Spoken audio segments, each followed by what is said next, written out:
Nous nous trouvons sur la commune de Cabreret, et plus précisément sur la colline du Pêche-Merle, où se trouve la grotte ornée du même nom, du Pêche-Merle, dans une région qui est très riche en sites préhistoriques. Pêche-Merle a un aspect géologique qui est très intéressant, très varié, avec de nombreuses variétés de concrétions. Et dans ce cadre-là s'inscrivent les peintures préhistoriques.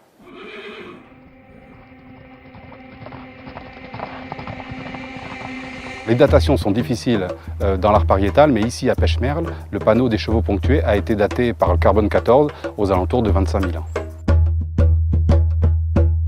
La grotte a été découverte en 1922 par deux adolescents qui faisaient de l'exploration souterraine. Le curé du village est venu voir les peintures et comme il était également préhistorien, c'est lui qui a fait la première étude scientifique des peintures de la grotte du Pêche-Merle. Eh bien, si vous regardez là-bas à votre gauche, vous avez la sortie de ce petit passage. C'est de là donc qu'ils ont débouché après avoir rampé.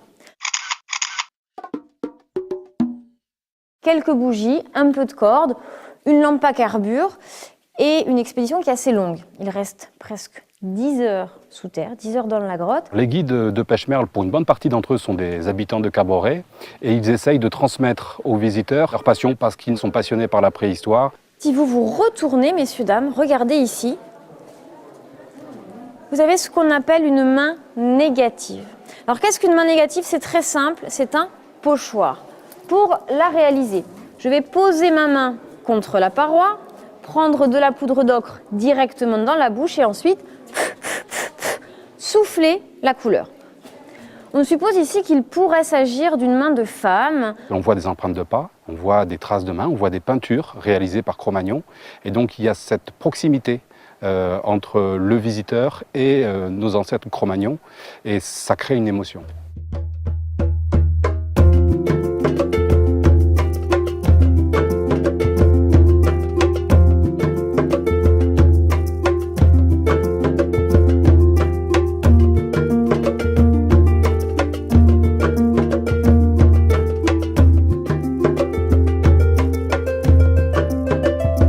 Le deuxième temps, c'est la visite du musée de préhistoire qui vient en complément de la visite de la grotte. On y montre une présentation générale de la préhistoire du Quercy. Très clair, hein, c'est accessible à tout le monde. C'est magnifique les dessins et puis... C'est des merveilles quoi.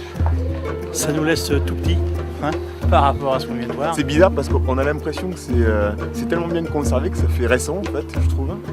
Et du coup on a un peu de mal à s'imaginer que ça a été fait il y a très longtemps, comme disait la guide. Mais justement la guide permet justement un peu de se remettre un peu en face avec ces dessins-là et avec tout cet univers-là aussi qu'il y avait à l'époque. Donc après, libre cours à l'imagination.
On a la chance d'avoir une région qui est riche de par ses paysages qui sont variés, qui sont très beaux, et aussi par une gastronomie qui est une gastronomie de très grande qualité.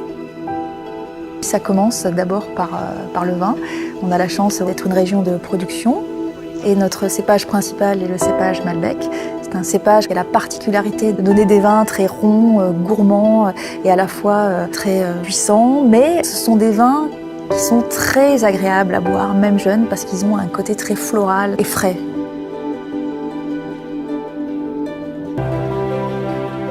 Cahors est une petite ville encerclée par la boucle du Lot. avec un patrimoine bâti relativement ancien. On peut se promener, beaucoup de petites ruelles, des quartiers anciens avec du patrimoine médiéval, la maison Henri IV et différents autres bâtiments qui sont classés au patrimoine de l'UNESCO.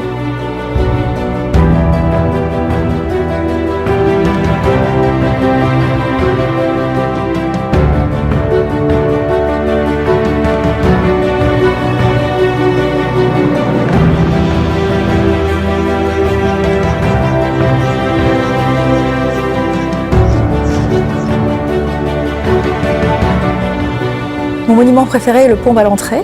C'est un pont moyenâgeux qui a été magnifiquement restauré. C'est un patrimoine qui a traversé les époques sans rien perdre de sa beauté ni de son charme. Et on a toujours autant de plaisir à l'observer et à le regarder. Quand on est du côté de la vallée du Lot, entre Cahors et Saint-Cyr-la-Popie, là, on se retrouve le long du Lot avec des chemins de halage et beaucoup de petites berges aménagées sur lesquelles on peut se promener à vélo ou à pied, ou bien encore sur le Lot parce qu'on peut louer des petites gabarres ou des petits bateaux. Et puis on s'arrête pour pique-niquer au bord des berges du Lot et là c'est du bonheur, quoi.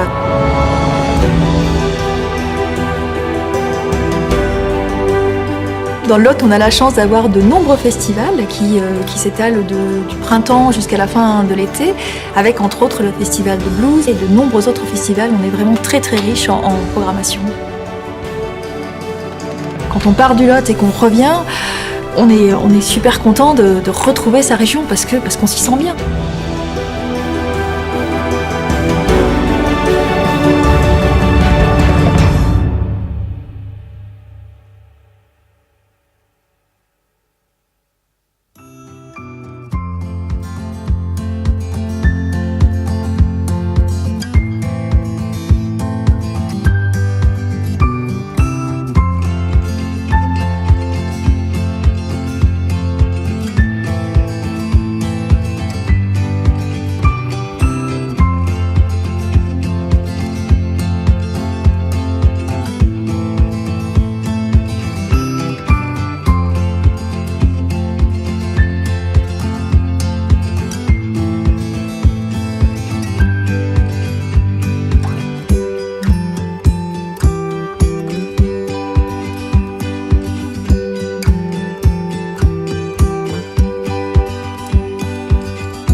Une des choses que j'apprécie le plus à Figeac, c'est la façon dont on y vit. On a une conception de vie qui est, j'imagine, quelque peu différente et que j'apprécie particulièrement. Quand on arrive à Figeac, il faut évidemment essayer de se perdre dans les ruelles médiévales de la ville. Elles sont toutes différentes, toutes plus ou moins escarpées, lumineuses, ombragées, suivant le moment de la journée, la saison. La ville est le témoignage de toute une architecture due au Moyen-Âge jusqu'à aujourd'hui.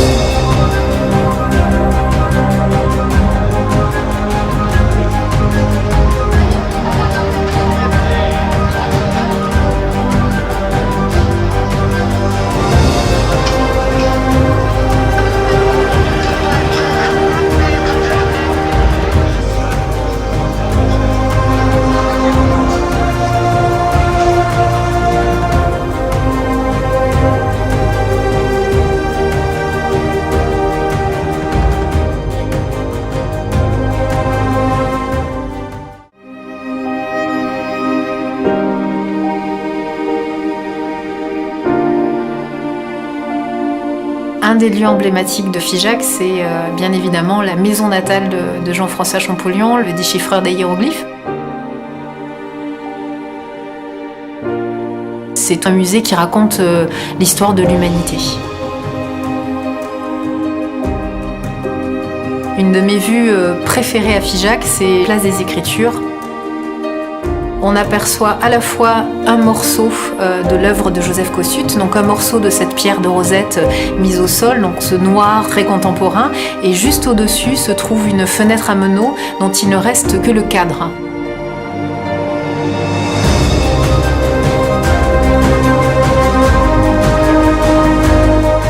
Il m'arrive d'aller par exemple aux terrasses du puits. Toute l'après-midi, le soleil a chauffé les pierres de l'église et quand on s'installe, on peut passer une très belle fin de journée en regardant en plus un beau coucher de soleil sur les toits de Figeac, ce qui est très agréable.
Bienvenue au jardin de Marquessac.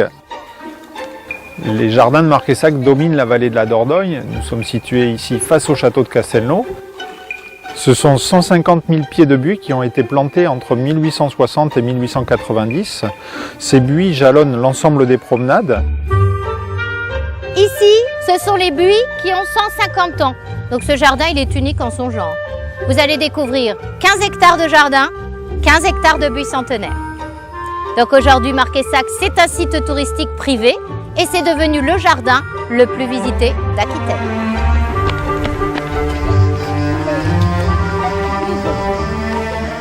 Du belvédère de la Dordogne, qui culmine à 130 mètres au-dessus de la rivière, se déploie un panorama extraordinaire qui s'étend de Dôme jusqu'à Baynac. Bien sûr, le créateur de ce jardin au 19e a su profiter de tout ça. Donc à partir des années 1860, pendant 30 ans, il va faire ouvrir en tout 6 km de promenade. Et tous ces kilomètres sont sinueux. Un véritable labyrinthe.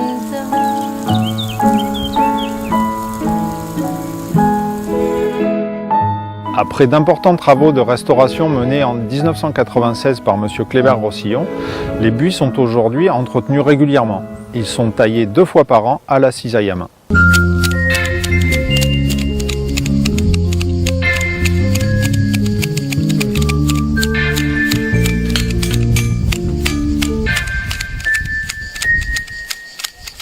Voilà l'ambiance, et voilà pourquoi tout est rond.